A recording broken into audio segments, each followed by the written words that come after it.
Monsieur le Premier ministre, Mesdames et Messieurs les ministres, mes chers collègues, messieurs les officiers généraux dans notre tribune, vendredi dernier, notre pays a été frappé une nouvelle fois par de lâches attaques terroristes à Trèbes, à Carcassonne, dans le département de l'Aude. Le bilan est lourd. 4 personnes décédées, plusieurs autres blessées. J'adresse au nom du Sénat tout entier mes pensées, mes condoléances aux familles des 4 disparus. Ils s'appelaient Jean Mazière, Christian Medves, Hervé Sosna et Arnaud Beltrame. J'adresse également ma solidarité et mes pensées aux blessés. Certains sont encore hospitalisés, et à leurs familles. Les conditions du sacrifice du colonel Beltrame ont suscité une vague d'émotions dans tout le pays. Cet officier est mort en héros, en se livrant aux terroristes en échange de la vie d'une femme. Cet acte de courage, d'abnégation, de fidélité à son serment doit rester dans nos mémoires. Le tombeau des héros est le cœur des vivants, écrivait André Malraux. Demain matin, la nation lui rendra l'hommage de son courage. Au nom du Sénat tout entier, je souhaite, à travers cet exemple exceptionnel, rendre hommage et exprimer notre gratitude à l'égard de nos forces de sécurité. Leur action pour protéger les Françaises et les Français est remarquable. Ces attaques nous rappellent le haut degré de menace qui pèse sur notre pays.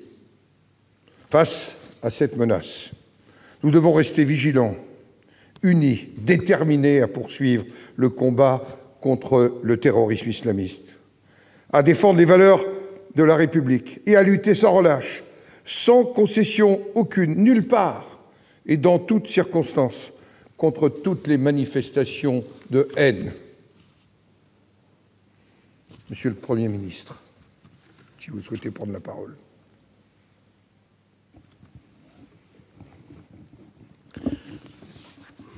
Monsieur le Président, Mesdames et Messieurs les sénateurs, je voudrais, au nom de l'ensemble du gouvernement, m'associer à l'ensemble des propos que vous venez de tenir, Monsieur le Président. Notre nation a été frappée dans une petite ville, dans un parking, dans un supermarché.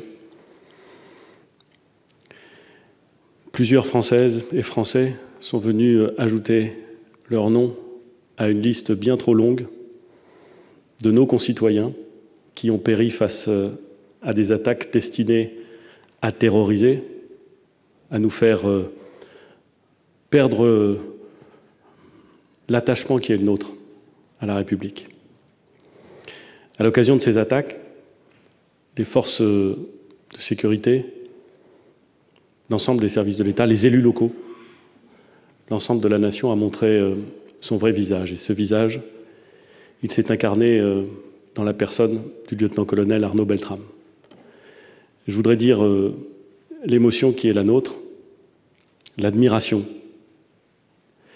l'humilité aussi, que cet exemple suscite chez moi, et je le sais chez tous ceux qui restent impressionnés par le courage dont a fait preuve le lieutenant-colonel. Un dernier mot pour dire, Mesdames et Messieurs les sénateurs, Monsieur le Président, que face à cette menace, nous ne devons renoncer à rien, ni à lutter pied à pied contre ceux qui veulent nous faire changer, ni renoncer à ce que nous sommes et à ce que nous croyons.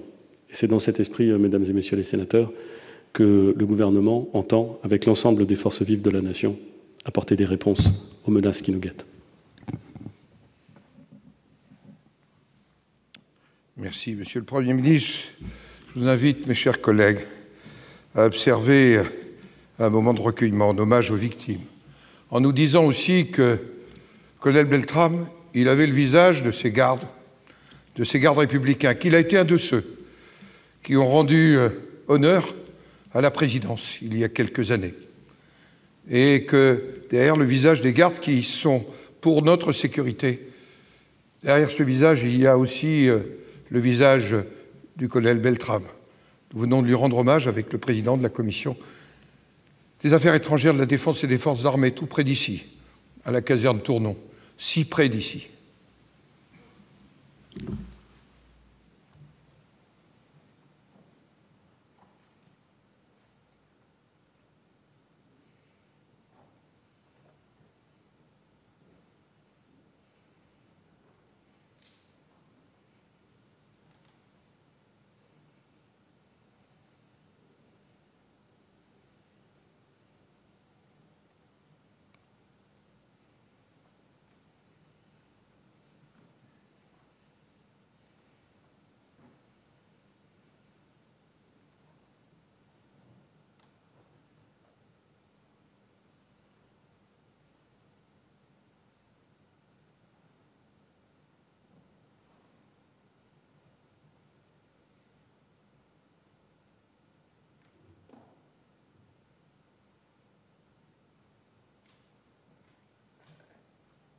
Merci.